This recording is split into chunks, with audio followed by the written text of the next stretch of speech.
Because they could shut us down if some cyber warfare activity. They potentially could go after our infrastructure. They could go after many things. And so I think we have to be very aware. Now, inside, I would just say from a military perspective, we are limited. We are limited by authorities.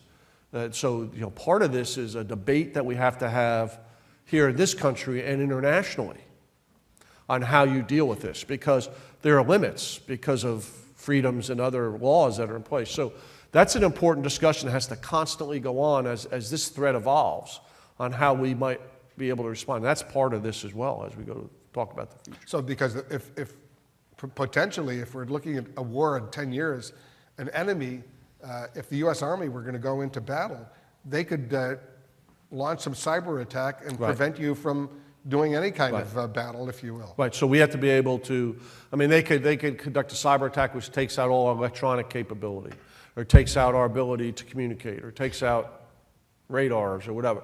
And so we have to be prepared to... Are we prepared for that? We have to be prepared. We work very hard on that regularly. We have to be prepared to defend that.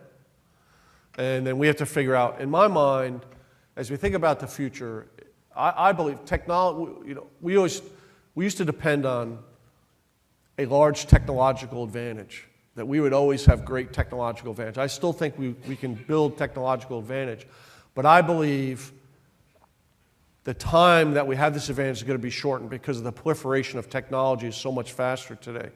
So for me, and it gets to cyber, it has to do with not so much do you have a technological advantage, but how adaptive and innovative are we in using that technology?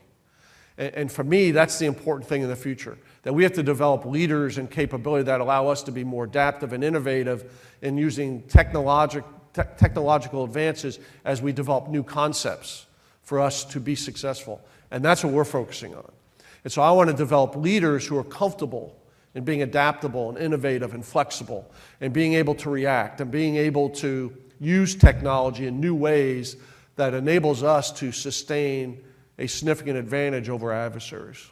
And in terms of cyber warfare, threats, potential threats, who represents the biggest threat to the United States? And you can mention countries, or you could mention non-countries, terrorist organizations, if you will.